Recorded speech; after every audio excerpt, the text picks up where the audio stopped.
You are a person here. You know, you don't have to apologize for being black. The fact that I was black actually helped me. Imagine affirmative action with teeth. There's no glass ceiling here. James Prevost is here. I was here 1 year, and believe it or not, I was sitting down having lunch with Mandela. And I didn't have a pot to piss in or a window to throw it out of then. There was an enormous opportunity to do something great here, something that would be very difficult to accomplish in the States. We are developing a huge mixed-use project along the ocean front near Durban at around 500 million rand, which is close to $100 million, something I would never have thought about doing in the United States. Here, it's a new frontier. The opportunities are almost unlimited.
My motivation to come to South Africa, bro, was initially political, really trying to be a part of the anti-apartheid struggle. So I had an opportunity to come do some work, and I took it.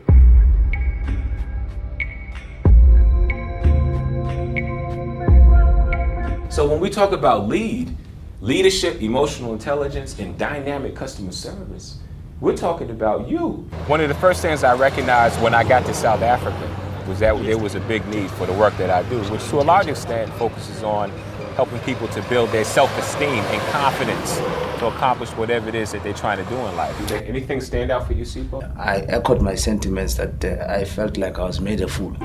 People of color traditionally, black people, colored people in South Africa have traditionally low self-esteem because of the systems, because of the political systems of the past. The essence of the work in terms of bridging the gap between black and white South African primarily is really getting people to unpack their past. And that past relates to the apartheid experience. A lot of pain and a lot of anguish has to be dealt with on an emotional level. And in my workshops, people deal with that. So you will often see people literally breaking down in tears, crying as they speak about experiences from the past. At times I was afraid to talk about it because I'll feel ashamed of myself. And I think it's the right place to talk about it and hope that after I'll be able to live with it. This course has helped me to build my self-esteem. So at first coming in here, I was very frightened and I couldn't stand up and talk. But now I've built up and I'm strong enough to say whatever I want to say.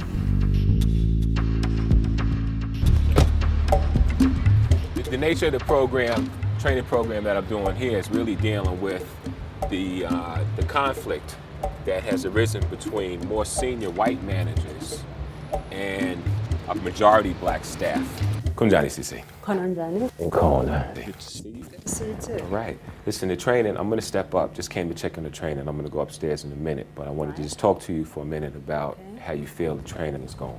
We've had instances of managers who came in here and, you have to approach them in a certain way, because they come from a different organization where you respect someone because of their position. And we're saying it's not really because of your position, it's how you interact. You actually earn that respect. If you could imagine managers that are kind of coming from an old school way of managing, if you will, more hierarchical. And if you look at African culture, which is much more participative, there's something called Ubuntu, which is really talking about people working together. The old hierarchical way of managing doesn't really go over well in the new South Africa. A reality in South Africa is the fact that we come out of cloistered environments, out of silos. And if we don't break down some of the inhibitions that we have and learn to relate to each other, then we cannot sort of realize our full potential. The South African history, I don't think, is that much different from what the Black African Americans have been through. So he could relate to the issues that we were going through. So for me, it was a benefit having someone like Charles Henderson run the program for us. My mission in life is to take the things that I have learned in my life and to share that with others in a way that enables them to improve the quality of their lives, both personally and professionally. That's my mission. And when I talk about what I have learned in my life, I'm not just talking about what I learned at Harvard Business School. I'm talking about what I learned on the corner of Lenox Avenue in Harlem when I was shooting dope at the age of 16. So there's a lot of things that I have learned in my experience that enable me to do what I do. And truth be told, a very small part of it was picked up at Harvard Business School. Harlem has a lot of significance in my life because it was here that I got my early education in street life. At the age of 14, 15, I was coming down here with my friends buying drugs, heroin and cocaine. By the time we were 16, we were using it intravenously, being chased by the police, stuck up at gunpoint, stuck up at knife point, incarcerated in the precinct on 135th Street. So yeah, there's a lot of memories, most of them bad.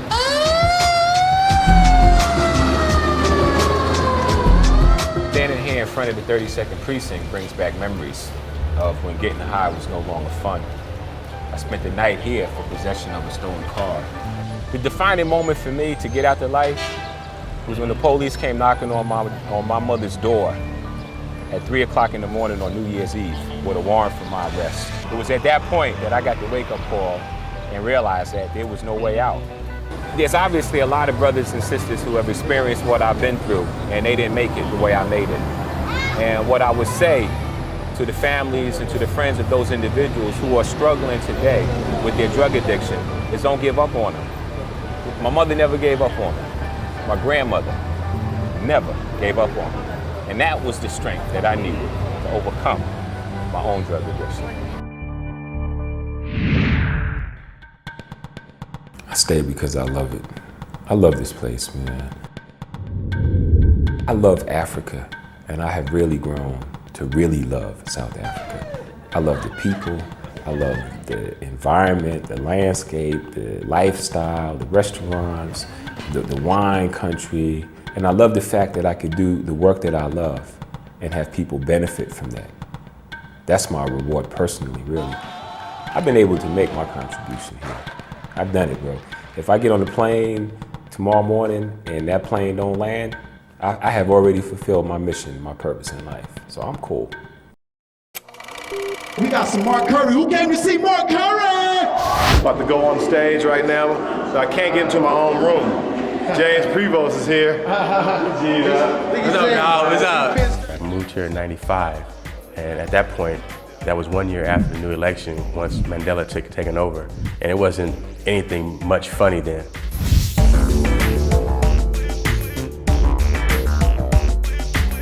I thought that bringing comedy would help heal negative wounds from the past of apartheid.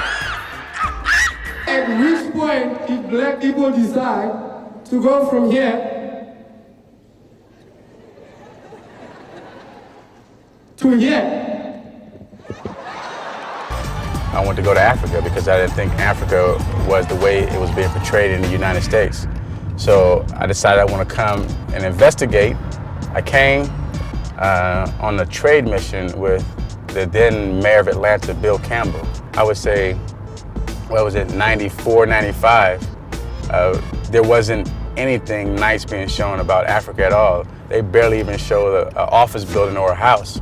So now you see different images, but the only images we were able to capture back then was the jungle, the zebra, the guy running butt naked with a spear.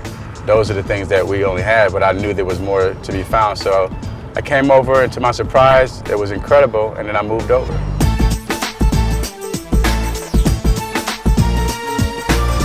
Before I got into comedy, I opened up a nightclub. And the nightclub was the first upscale nightclub in the whole country for blacks. Everyone said it wouldn't last. In the last 2 years, and it was a great launch pad for me to get involved with my comedy. What I wanted to do is just basically create a stand-up comedy industry because there was none here. We in South Africa doing it real major. Oh, it's so major, it's so real, man, it's unbelievable. Big diamonds in your face. If I was doing that commercial, imagine it'd be like this. Take shampoo and conditioner into the shower.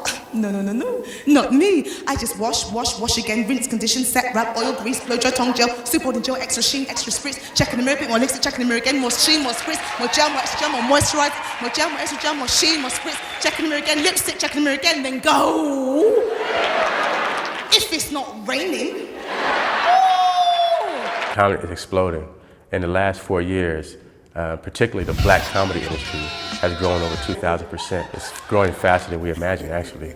The first show, we had 1,000 people, and 18 months after that, we had almost 4,000 people come out. And this is people who came, never knew stand-up comedy, never even been to see, particularly black stand-up comedy. I always want to be the first to do something all the time. It's bad in a way because I can take uncalculated risks by doing so, but it's important for me to be first or to make some type of difference. So with comedy now, comedy it's a new comedy industry that we have developed, and to be in the forefront of creating an entire industry, it's an amazing thing. Your kids can see that you participated in the growth of an industry which is putting money in numerous people's pockets. Our comedians grew from maybe 10 4 years ago to now there's probably over 100 black comedians here, good and bad, but they're making money. Some of them are getting corporate gigs that pay them, nice amount of change. You do see a lot of holes and niche and opportunities that are here in the country. But for the most part, what I did, just transferred exactly what I was doing in the United States, and I did the same thing here. I didn't try to do anything different or anything spectacular. I was involved in entertainment in the US, and I was in commercial real estate in Atlanta. I was representing a lot of the record labels on commercial real estate in Atlanta because my first love would probably be in properties over entertainment. See that building right there? That building is called Ponte. That building, Nelson Mandela, all your top politicians, anybody who was anybody with any cash had an apartment in that building up to 12, 14 years ago. It was the place to be. Now it's turned into projects. The city of Johannesburg is going through right now is the same that any major city US is going through, where the inner city becomes dilapidated, wore down, and all your main businesses move north, which is exactly what's happened here. All the businesses moved north and they left the city kind of like abandoned.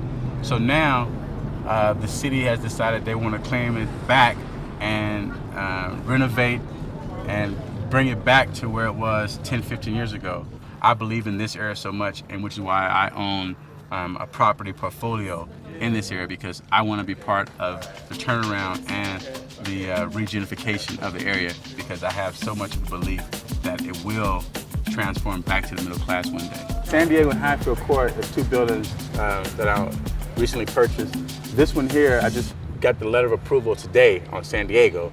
The reason being is the loan originator for Highfield Court, they told me that, hey, if we give you the money for this building, you have to buy the one next door, because the one next door, if I go and renovate this one to look very nice, it's not going to help the block because I have one next door to it that is dilapidated. So I made the guy an offer, he accepted it, and now we're going through with the transfer process. This is the apartment when I first got the building. We still did some repairs, but it gives you a rough state of what condition this place was in before we did our renovations. And what I'm going to do is take you downstairs where you can see a completed version after all renovations are done.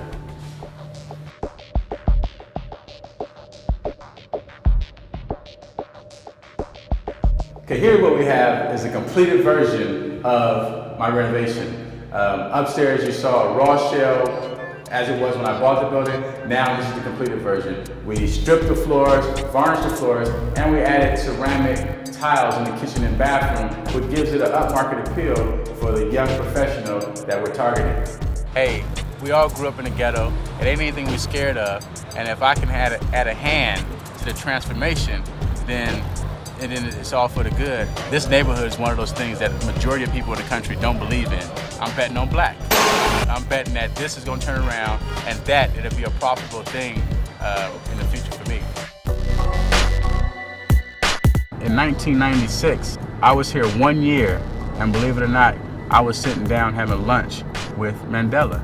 And I didn't have a pot to piss in or a window to throw it out of then. But I was sitting down having dialogue with the president of the country. Now, can that happen in the US? Probably not. But here in Africa, anything is possible. Women must make strides in Africa in order for Africa to succeed.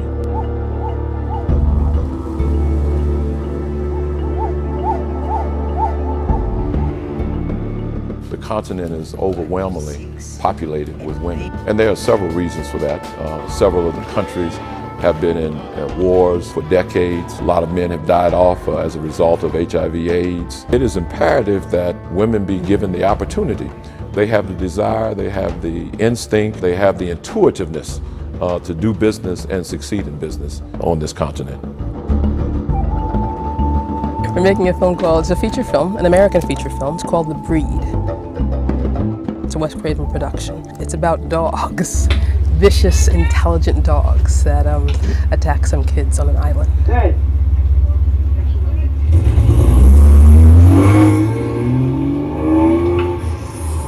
That's the fake dog, guys. That's the fake one. The film industry in South Africa is very wide. I think that the thing right now is just overcoming the racial divide, because that skills transfer has to take place, and right now the white people are the ones who have most of those skills. So we just have to make sure that some of those are passed on to black folks. And it's very important for the industry, because in this country you always hear people saying, oh, there's not enough unit managers, there's not enough line producers, there's not enough this, that. And the thing is because they're only relying on 20% of the population to fill those jobs, Once you start training black folks, it's not gonna be a shortage of anybody. Jenny, are you ready to die? So ready. Okay. It would have been very difficult for me to accomplish the same degree of success in the States that I've been able to accomplish here in South Africa. And that's because my skin color was not a barrier. And in the States, it always is. Here, the fact that I was black actually helped me. And the fact that I had a really good resume when I got here was all that mattered, actually. So they looked at my resume and they said, wow, this girl has done something. Black filmmakers in the States should get in touch with filmmakers here. So if they have a project, they should think about coming and shooting it over here. Because we've got qualified crew, we've got equipment, and as you'll be able to see from walking around the country, it's beautiful here. It'd be really great if we could have more of a Black American and Black South African kind of skills exchange. I think the results would be fabulous. I'm a gemologist and a diamond trader. They were not accustomed to seeing women in the diamond business. So the first thing they told me was, no, you're not a gemologist. It's impossible. You can't be a diamond trader. Diamond traders are Orthodox Jewish males. They are not Black African American females.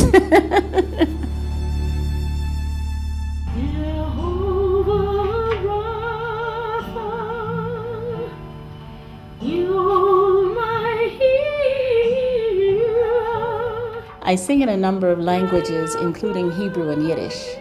And the facility with the music, Hebrew and Yiddish music, has actually helped me gain entry into the business. In the U.S. consumer market, 25 to 35% of the consumers are from the African American community. Black people love gold. We also have an affinity for Africa and anything that is African in style, African in design.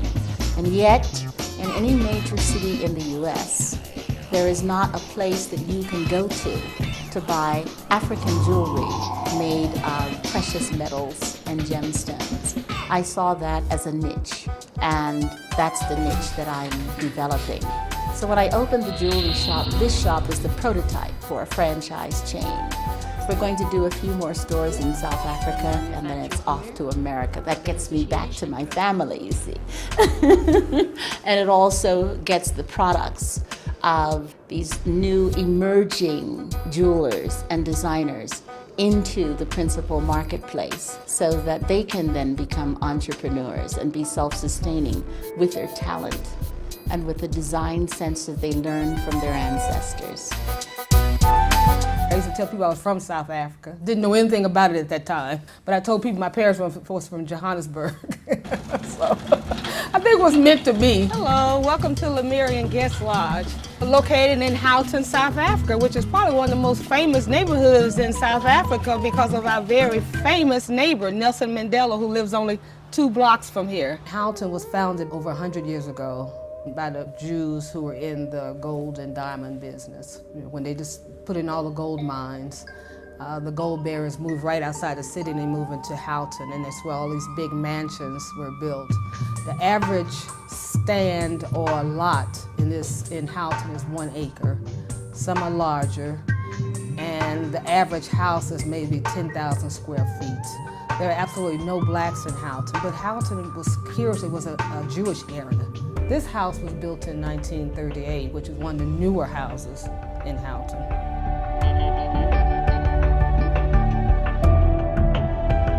I practiced law for 25 years, started very young. I had a very successful law practice, probably one of the most successful black lawyers in Chicago and probably in the States. I was easily pulling down $1 million a year, sometimes much more than that. And it was not hard for me to leave that life, give it up to move to Africa. And people thought I was nuts closing down a law practice like that. My plan was always to practice law until my kids got grown. And once they got grown, I had planned on stopping. And I always wanted to live in Africa. And I've been to like 27 countries in Africa. And South Africa is the first country I've been to that I really felt comfortable in and really felt I could live here. We lived 2 blocks away, and we had Lemurian Guest House then. And we bought that place in '99. Then we decided that we wanted to do something different. So we sold that place, and we came here and looked at this place. And I looked around and decided it would fit what we wanted to do. Of course, my husband looked at it and panicked. He just couldn't think of anything this place could be done because it was a wreck. It really was in bad condition. And I decided, oh no, we can do it. Now we started out, we're going to do it right. We started out, we were going to hire an architect, hire a contractor. And everybody had these issues. You know, the architect needed, get plans through City Hall. I don't know if this through City Hall, and that could take a year. And I said, oh no, we can't wait a year to get plans through City Hall. So I said, that's okay. I'll be my own architect, I'll design it. Now this was once an indoor swimming pool. We were getting a lot of calls for meetings and conferences, and we thought we'd get better use out of this room as a conference room. So now we're converting it to an indoor conference room. We have filled the pool and we've put the floor in.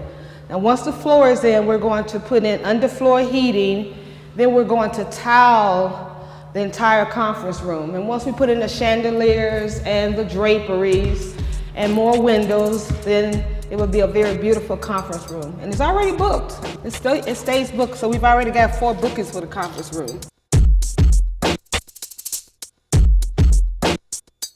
This project took us about 5 months to do. So in 5 months, we put in 10 cottages and redid the house. So that means that I had to have crews going on all over the place. I may have had 10 crews working at one time. At first I had a lot of problems because these people were not accustomed to working with women and having women tell them what to do, nor could they believe I knew what I was talking about.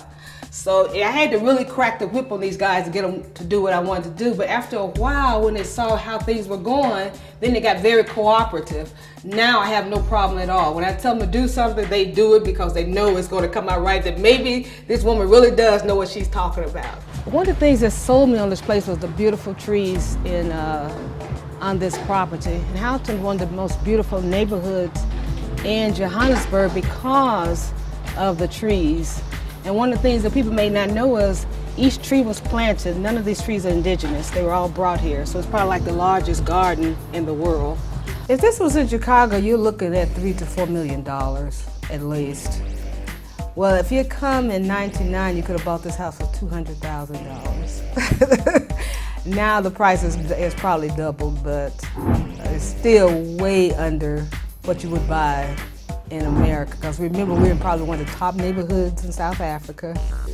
We're on an acre of land. We have swimming pool and tennis courts, and all the bedrooms got bathrooms, and bathrooms are in marble and granite in the kitchen. So you talk about top finishing. Well, a comparable house in the U.S. I wouldn't be living in. I can say that. I couldn't afford it. I stay in South Africa because South Africa is home. I feel more comfortable in South Africa than I ever have in the U.S. And so the people are very receptive, very warm. I mean, you are a person here. You know, you don't have to apologize for being black like you do in America. You're at home in South Africa. So other than my children who are still in the U.S., you know, there's nothing in the U.S. I miss. We're going into Soweto, and what you're going to see today is what most tourists don't see. We're actually going to see young people. Most of them are orphan or vulnerable because of the HIV/AIDS pandemic. It is a Saturday morning, and the kids will be there working hard on their academics and life skills so that they can move out of the cycle of poverty. This road divides the colored township from the African township of Soweto. This is a colored township here, and a lot of the Africans have moved over to this side, but you won't see the colored people moving to the Soweto side. Psychology of oppression and apartheid classified people into different categories, and some colored still feel that they're better than blacks. And now they're upset because with a black government, they feel that they're still not getting their fair share of the pie. Soweto stands for Southwestern Townships, and there are about 4 to 5 million people living here. We're going into Dube, which is one of the older townships of Soweto, where a lot of the prominent figures from the struggle movement lived, like Mandela and Sisulu. When you look at the demographics of Soweto, you're talking about people who are extremely poor. Average household income is about 1,000 rands a month. Traffic in Soweto on a Saturday morning is very, very busy because you have lots of funerals. Number one reason is the HIV/AIDS pandemic. Lots of young people are dying, mothers and fathers. And as they die, they're leaving children behind, and no one's looking after the children. They say by 2010, there'll be 3 million orphans in South Africa. And I think the number is going to be much higher. If somebody told me 6 months before I was going to move to South Africa and live there, I'd tell them they were crazy. I was living in Washington, D.C., had a very comfortable job. In '93, delegations from South Africa came over to talk to people to see how we Americans did things as they were preparing for their new democracy. And because of the job I had in the mayor's office, I met with them and facilitated them getting answers to the questions they raised. And they kept insisting I should come to South Africa. I worked in the 4 poorest provinces in the country where schools didn't have classrooms. They taught under trees. And kids who were a little older, high school age level, were basically persuaded to not continue with education but get a job to help feed the family. Coming to Soweto and looking at the poverty, it was easy to come here. The need was here. I felt that the kids who lived in shacks and back rooms were the ones who needed the most help. I saw this cycle of poverty continuing. So after 5 years of working in the country, I wanted to just help one learner, one student. So when I did the budget and found out how much it cost to educate a high school kid in the township, I looked at my budget and my finances and decided I was going to help 5 kids out of my own pocket. The number quickly grew to 17 because I made a commitment to these kids, and because for the first time they started to trust somebody, to open up to somebody. I couldn't abandon them and reject them, so I dug deeper in my own pockets I almost lost my house a couple of times because I would rather pay for school shoes and textbooks and school trips rather than pay my mortgage. I need school shoes. You need school shoes? What size? Size 5. Size 5? Most people from the community, from Soweto, who can help us, they don't have time for us. He taught me something in life, that you need to love, you need to help. Can't only help by money, but give time to people as he has done to me. I never knew my father, but he became a father to me. I never had somebody that I can trust, that I can talk to, but he came and I was able to talk to him, you know. He showed me love, which is something that I never experienced before. And for that, I think I'll always be thankful. We glorify your name. We glorify your name. I never knew my mother because she passed away while I was probably 5 years. Last year I just lost my father, he passed away, so I'm staying alone. I had quite a low self-esteem, but then when I came into the program in the trust, I learned about how to be proactive, I learned about how to be assertive. Therefore, those things help me even today to stand for myself, to know what I have to say, not to have fear when I'm talking to anyone. Anyway, to actually have that confidence within me. Zappo, you guys walk them home. I want to see you moving. Move. Huh? Yeah. Walk the girls home. I pay taxi drivers to transport the kids to and from school. When I'm here on Saturdays, I personally drive the girls home. And the reason why I do that is because I don't want to have to get a phone call that they've been raped. The value of life for girls and women are not respected by some of the boys and the men in the community. And to be proactive, rather than have any girl harmed, try to make a way to make sure they get home safely. June 16, 1976, students were told they had to be taught all of their subjects in Afrikaans. And the students basically said no, they wanted to protest, they came into the streets, they left all the various schools around Soweto. The first kid to be shot by the police, it happened right here, Hector Peterson. And there's a picture that was shown all over the world the following day of this kid dead being carried by a bigger kid. Mandela in '92 had the tombstone erected with the ANC Youth League to pay honor and tribute to the struggle and the young people who gave their lives for democracy, for freedom. Phew. I get very hurt. I get very sad. And I get frustrated because these people who died and those who survived are in their 40s and are neglecting the least of the flock, the children who are being orphaned and vulnerable because of HIV/AIDS. I got a wonderful job offer to go back to the States, Washington, D.C., but I thought about these kids and all the things that I've said to them. And if I left, what would happen to them? So that was another way of God telling me I'm stuck here. And I don't mind it at all because I love each and every one of them.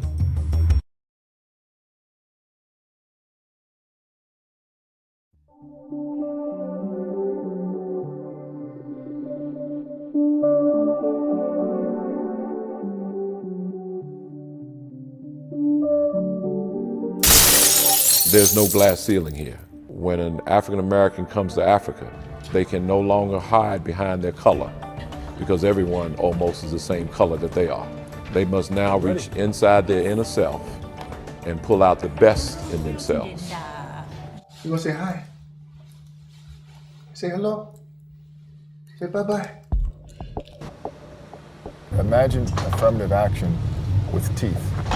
And imagine affirmative action with the government backing it wholeheartedly and being at the top of the agenda versus, okay, here's a set aside. It's not a set aside, it's a mandated transformation of the economy, and that's what's going on here. So there are more black people who are sharing in wealth creation opportunities so that the deployment of wealth, of capital, is spread throughout the society in many facets. Just South African. Yes. I come from a pretty fast-paced environment in the form of New York City, and I worked on Wall Street for about 4 years. In Wall Street, the kind of the approach is, listen, do this now, and if you're not going to do it, we have 200 people waiting in line to do it. In South Africa, it's a bit different. An employee's rights are much more protected than in the United States. So you have to adjust to that. You have to become a better person to be effective, to manage well. We've been up and running for about 4 years come this June. At this point in time, we'll be managing, or are managing, over R1 billion, which I think is a significant feat for a young company. It amounts to about $170 million, and again, in South African terms, it's a significant amount. This is Cora Fernandez, who is working in the private equity side of the business, and Yolanda Nklapo, also in private equity, part of the team, and Renee Scudder, also in private equity. So, as you can see, there's a gender preference team of private equity professionals here. Wasn't by design, but it's worked out, and it's worked out very well. I'm 41 years old, and I've been living in South Africa now for going on 10 years. And during my lifetime, the 2 happiest moments of my life I experienced in South Africa.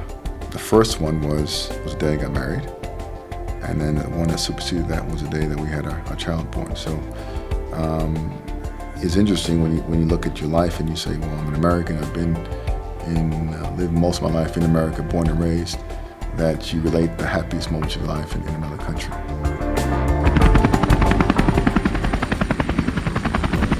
The hospitals and even the primary care and clinics in South Africa are some of the best, I believe, that are available in the world. There are roughly 44 million people in South Africa, and there are roughly 7 million families that have private insurance in South Africa. So you can see that the proportion is slightly below 20% of the population that's currently with private insurance coverage. Our company is a managed healthcare company. We are the company that is called when a patient is to be admitted into the hospital for an elective surgery. Our nursing staff and medical advisors determine whether the admission is necessary and appropriate. As my wife would say, when we visited South Africa, we saw there was an enormous opportunity to do something great here, something that would be very difficult to accomplish in the States. We could actually build the infrastructure from the ground up here, which is something that we never tried in the States. I'm a capitalist. I'm truly here for the purpose of making a good business. On the other hand, we want to do some good at the same time. And I think that's a realistic approach. And I think anybody that comes here for, in business for any other reason, one would have to question what they're here for. I think that it's probably more difficult to capitalize your business here than particularly if you are not South African. If we were South African and black South Africans, we would have many more venues available for us to capitalize our company. You'll probably find that most black Americans that do business over here violated that very basic adage that we're always trained in Business 101, and that is never invest your own money. They've all invested their own money over here. And the advantage to us has been that our money is worth 6 times more than the rand, and it allows us to do more with it if you have dollars available. It won't be feasible for us to actually go from South Africa to New York, then to London and then to Nigeria. So what we're doing is we take our traffic straight from SA into London. They also terminate at London, goes into the cloud here. And this is the shortest route that we took. We are the fastest growing satellite company in Africa.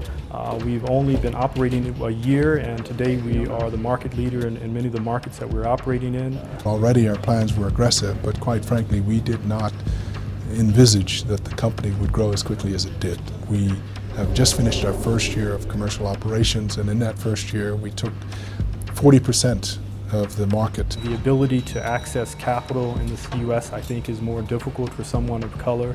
We set out to build the largest broadband communications network on the continent.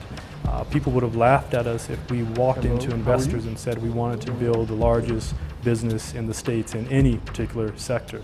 When we started Africa Venture Partners, it was the private capital of Eric and myself that we invested in the company.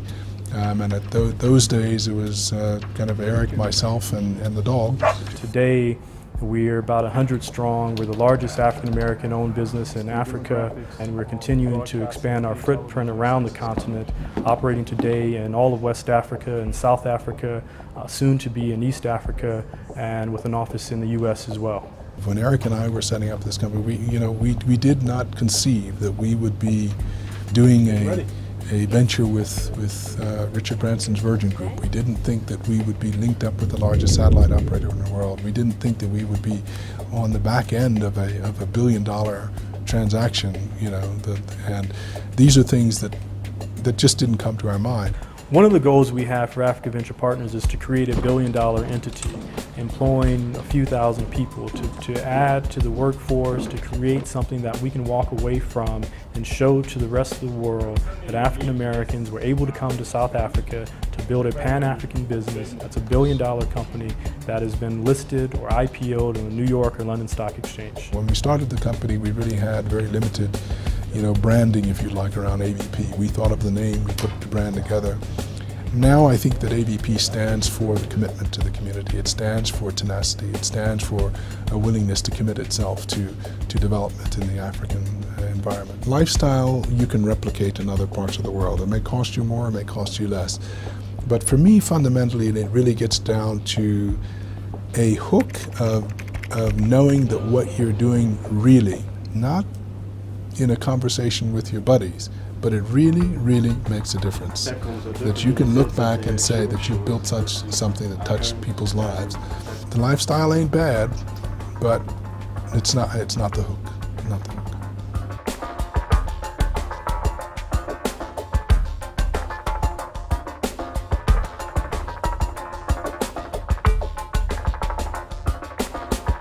I have been traveling to Africa for almost 30 years. And I've been to 20 plus African countries.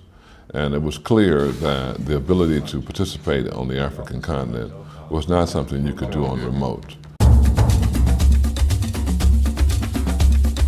After not being able to launch my World African Network in the United States, I decided that there was a greater opportunity potentially on the continent of Africa.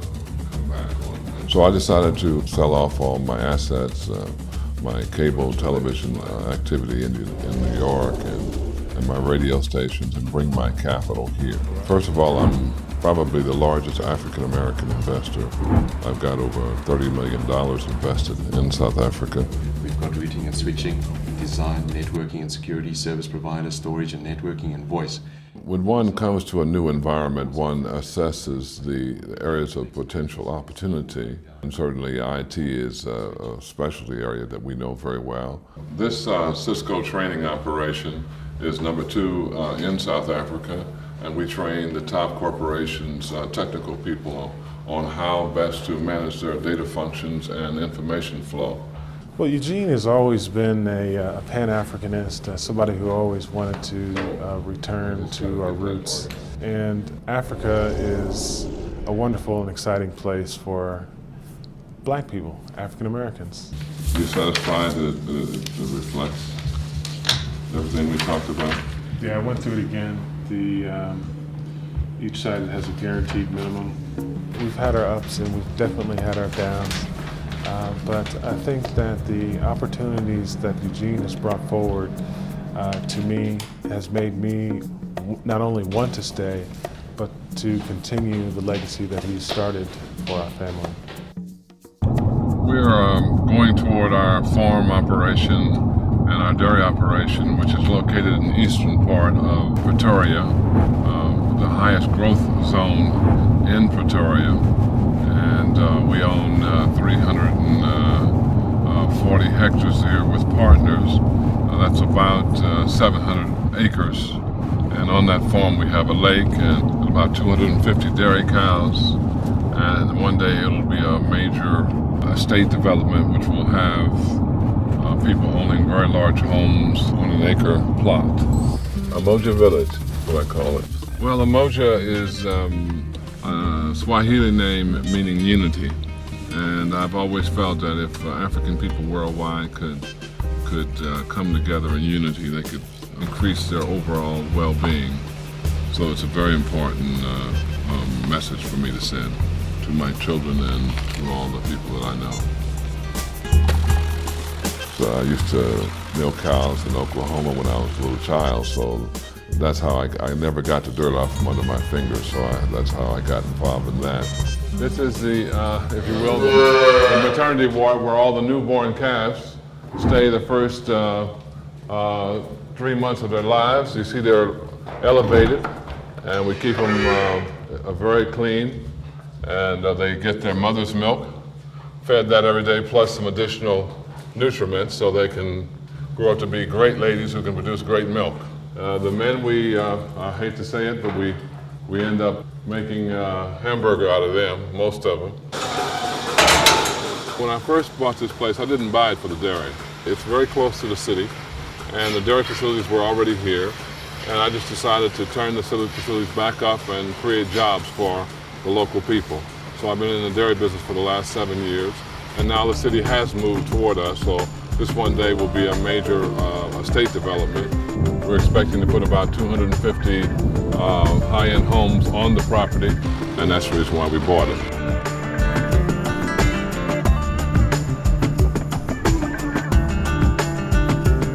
That's the home I'm building that I was using. That's my homestead here in the capital of South Africa.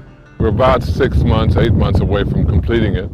It'll be able to house 8 bedrooms and lots of our friends who come from the States, which we are trying to convince to come over here and live. The overall interior space is about 30,000 square feet. Much of our property development emphasis has been our greatest appreciation of value. Hello, how are you? Good to see Garth and Rob Ray. This is very much like Laguna Beach in terms of California. We are developing a huge mixed-use project along the ocean front near Durban in South Africa. At around 500 million rand, which is close to $100 million, and it's something I would never have thought about doing in the United States because land access is a very difficult thing in the United States. Here, it's a new frontier. The opportunities are almost unlimited in almost every category because Africans are just now getting involved in much of the significant industries in South Africa. We often talk about the United States, you know, the man this. Well, over here, you're the man, and you're the woman, and that's a key major shackle that lifts from the soul of the African American experience, that you no longer have to look to another race as being over you. You are indeed the one in charge, and that's really turns the responsibility, adds new energy. I have another 30 years, 40 years to work, and I'm going to work every moment. I will die with my boots on. I'll be doing another deal on my way out. So this is a fantastic environment.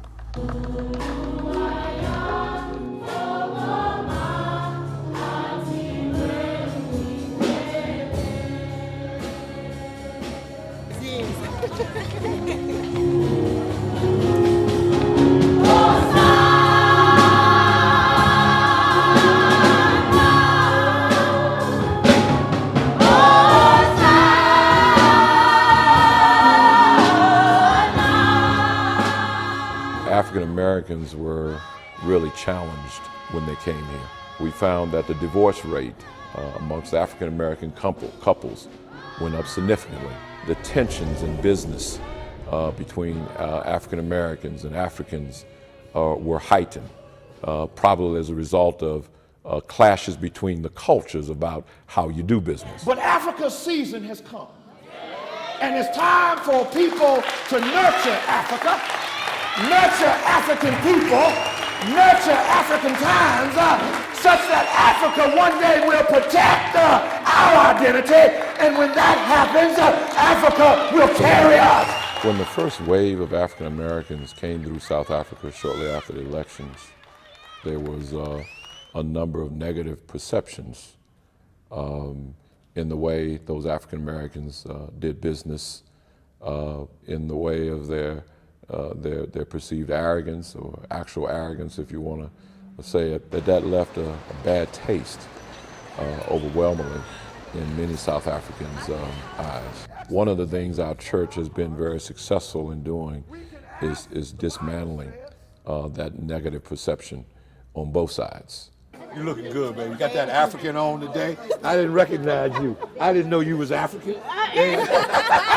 South Africans have only been in charge of their destiny for the last 10 years, so there's a lot of, not hostility, but a lot of fear there, a lot of fear, and a lot of suspicion. You know, a lot of suspicion. They need to know what you're about. You know, why do you want to come here? And you can understand that. You come from the land of milk and honey to this land, which is, you know, from a lot of people viewpoints, depressed. I'll be honest with you, I've seen brothers and sisters come down here with bad attitudes, and they went home with bad attitudes. There are people who have come with positive attitudes, trying to do the right thing, and for a number of reasons, it just didn't work out. And it's not because Black South Africans didn't embrace me. Nah, it's not about that. You know, things work out sometimes, and sometimes they don't. When I first got here, I didn't take time to understand the culture or the people. I was just here because I was like, I'm gonna make it, you know what I mean? So my only thought was me and me making it. And I didn't take other people into consideration. So through that, you know, I got a little spanked here and there. I recovered, came back with a different appeal, a different zest for it, with more respect. In the US, you're taught to look a guy in the eye, stand tall, shake his hand firm, walk around with self-confidence, put your chest out, stand up, you know. And here, the entire culture was the exact opposite of that. Here you were taught, don't look a person in the eye, don't hold a firm handshake, don't stand up too tall, don't be too sure of yourself, because that was perceived as what they call cheeky or arrogant. We need to address this question of xenophobia in South Africa, and in particular, xenophobia against African Americans. You find that our communities are better able to welcome people who come from Europe, white folks. And part of the miseducation, I think, that's going on is that they see those folks bringing money. A lot of folks from Europe contribute to the community development programs. So if you like, there is a colonial mentality that is going on there. There is somewhat of a master and servant relationship. Coming over with a major multinational, there were all kinds of doors open because of the company. They weren't necessarily open to Clara, okay? And now that I'm here and convinced my husband to join me, I find that whether it's xenophobia or whatever it is, sometimes it's very difficult as an individual to find your place in South Africa. So I just don't want to leave the impression that you can get on a plane and come here, put a stake in the ground, and everything's going to be okay. When there's a new country, there are often people who have the carpetbagger syndrome, from both sides. And so lots of people came down here from the States making promises in '94 that they would be able to do this and this and this. And they had no capability at home, and they had even less capability here. So it created a potential reaction by some of the South Africans that African Americans sometimes come and make promises their bodies can't keep. We're perceived as the blacks who are coming home, and Africans, by and large, will say that this is not our home. They say that America is our home, this is not our home, and they particularly don't care for it when Americans come over here and say, hey, I'm glad to be home. It's great to be home. They kind of like shun upon those type of comments because they feel like our home is USA. If you come here, adjust your attitude towards more of a learning one rather than I'm coming here and, you know, I have this and I'm coming to give to the natives, you know, which is what I find sometimes. I would just caution people to don't come and make overpromise, and don't do anything but be yourself and attempt to do what it is you do best. As long as one stays within their sphere of capability and does the things in a proper way within a level of integrity and honesty, they'll find that after a period of time, you'll find that South Africans will accept you.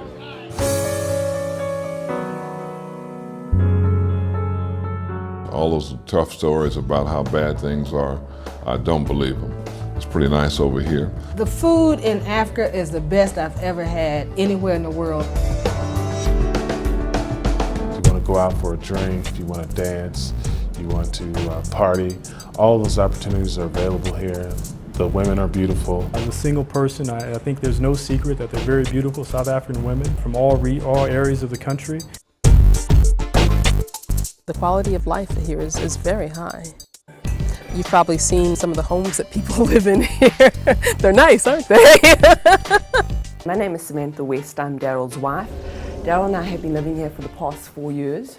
We bought this home when it was very old and dilapidated, and we basically took it and basically refurbished this whole home and completely gutted it. What we did is that we added the two beams on the side, 2 columns on the side, to give it a very classical feeling. We hired the beams to allow more light to come into the house, and that is exactly what we've done in every room. I'd like now to take you into my second favourite room in the house, is our kitchen. Daryl and I spend a lot of our time in our kitchen. We entertain here, so we wanted a kitchen that was very warmly huge, where our kids could play around in. This kitchen originally was very narrow. Only 2 people could basically fit in this kitchen. We extended it by at least 4 to 5 meters. We added new cupboards, new walls, new windows, and this kitchen cost us about 70,000 Rand, which if you think you have to convert it, would be about $8,000. Let me show you the boys' part of the house now. This is our bar. We use it quite a bit for entertaining, having dinner parties or guests over. We invariably find a way to congregate to the bar. This part of the house used to be closed in, like much of the other areas of the house. There's a wall here, and we opened it up again, put columns. As you see, columns are a feature in the house. There are columns all over the place, and we find that it helps to break up the rooms, yet it also gives you an open plan of spaciousness. Okay, let me show you the rest of the house, the outdoors. This is our patio, which we do a lot of entertaining here. We have our barbecues, or braais as we refer to it in South Africa. We purchased this in 1999 for the Rand equivalent amount of about $110,000. And we did renovations that ran to about another $120,000 or so. So all in all, we'll be looking at $230,000 or so for the entire house as it is now.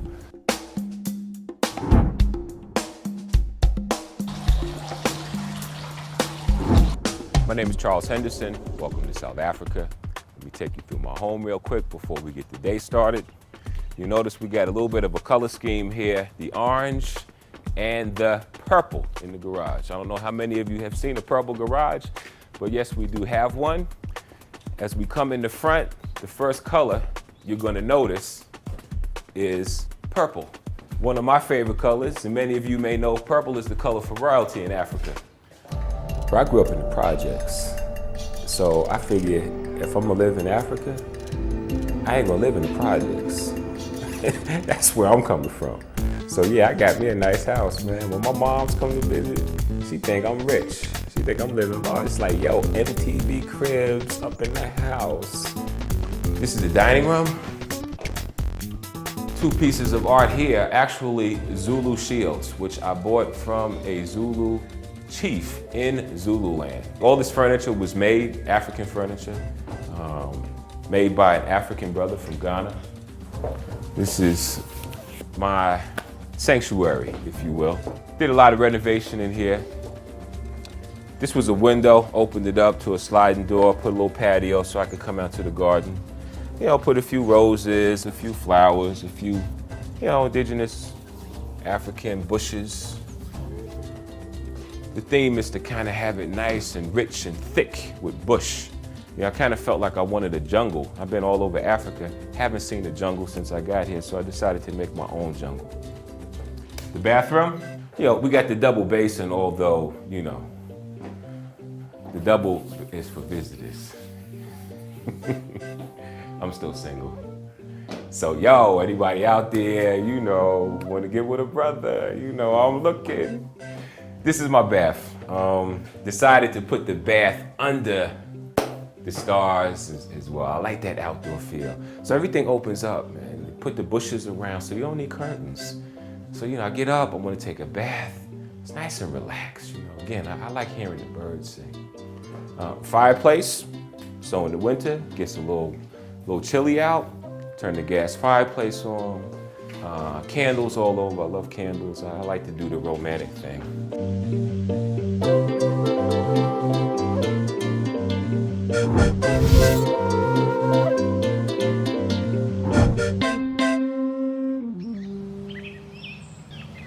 Hello, my name is Barbara Holland. I'm Jarman Holland's wife.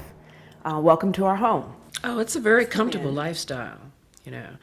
Like when we first got here, Jarman said, you know, well, I found us a house and it has a live-in maid. I said, a live-in maid? I never had a live-in maid, you know, before, you know. But they actually build houses here with live-in facilities. Every house is built with a live-in facility, which is something that isn't done in the States. Now, here in the living room, I designed all the furniture that went into this living room. And one of the special points of interest is this painting. It's by Helen Sabiti, which was declared a national treasure by Nelson Mandela when he was president. In fact, Mandela saw this picture and wanted it, but we refused to part with it, you know, because we considered it one of our treasures too. Well, we lived in several areas before coming to this area. We like the area. It's very green. The homes are large and expansive. Here, the living room flows into the dining room. And if you want privacy, we have these sliding doors that can give you all the privacy that you need. We come into the dining room. This table seats about 10. We liked it because it was, you know, plain, simple, elegant, but yet modern. The views on top of the hill are fantastic. They look over all of downtown Johannesburg and into Northcliffe and into Westcliff. I like living here, you know, because it reminds me very much of California. The topography of the land reminds me very much of Northern California. So it's very comfortable and it's very easy to get around.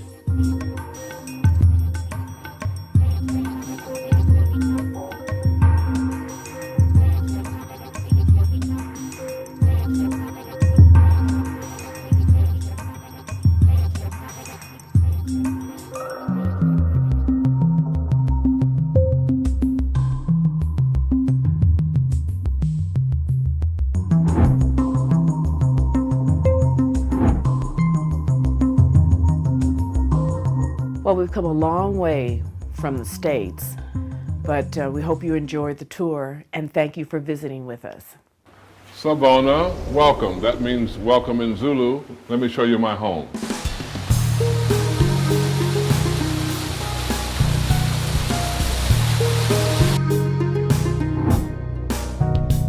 We're in the most favorite part of the house where we all get a chance to gather with family and play. This is, of course, is our largest pool. We have 3 pools in the home. And this is a lap pool on the side and, of course, a play area for the kids. One of the great things about living in Durban is that you can live inside and outside all year long. We can look all the way through. It's all the way through. It's open on the outside over here. And indeed, on this side, we are able to open this side up and capture the essence of living indoors and outside at the same time. And one of the great things about living in this part of Durban is that we're up on the hills, like in Sausalito or high up in Beverly Hills. We have our hills. The mural up there has a helicopter in it. The previous owner owned a helicopter on the heliport on top of the house. But this is my pride and joy. It took about 1.5 years to make this staircase out of pewter.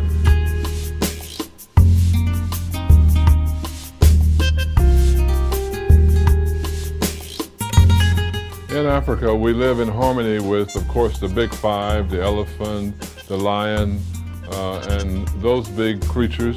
And as you can see, we captured part of their reality in our bedroom, noting the essence of the elephant on our bedspread, and of course, a mosquito net. We live outside all the time, and sometimes the mosquitoes come join us. This particular home has a squash court in the entertainment area. I'm about to convert this to a major theater for all my friends, since very few of us play squash. This is Zulu country. This is where King Shaka built his kingdom, right around this area. So we are very proud to have a chance to, if you will, complement it with a beautiful home.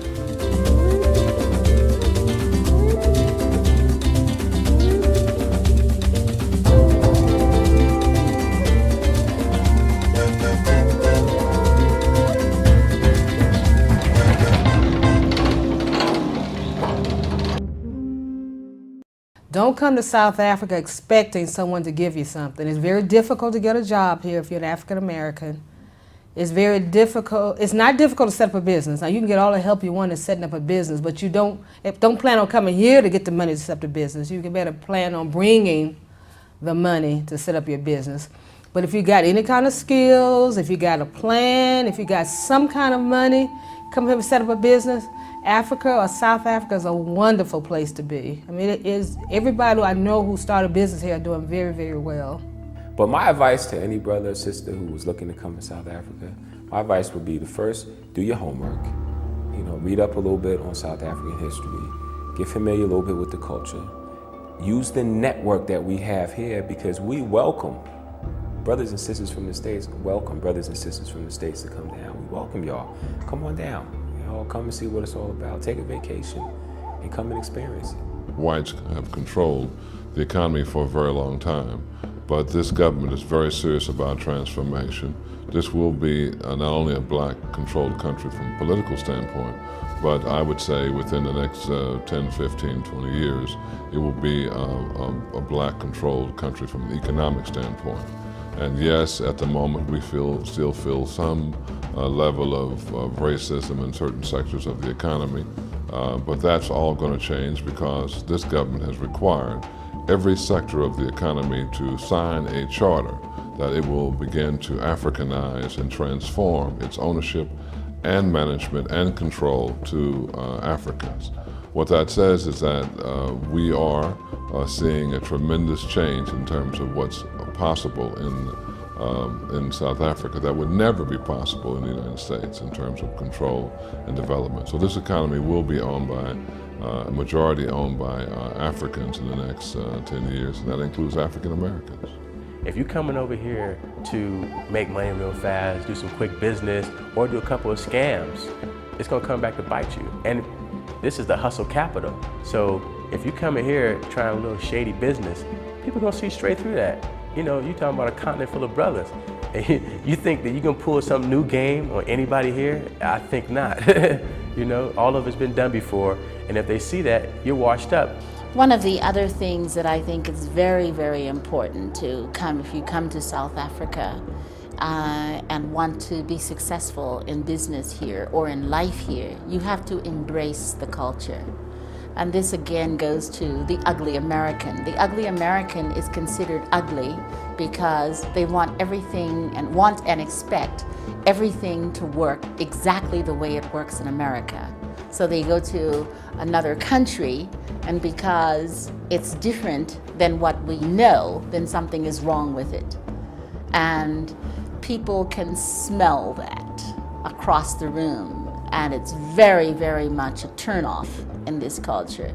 You must embrace the culture and understand that in this culture, you're ignorant. When you come here, you know absolutely nothing, and you're not going to change a country to meet your specifications. You are going to have to change to meet its.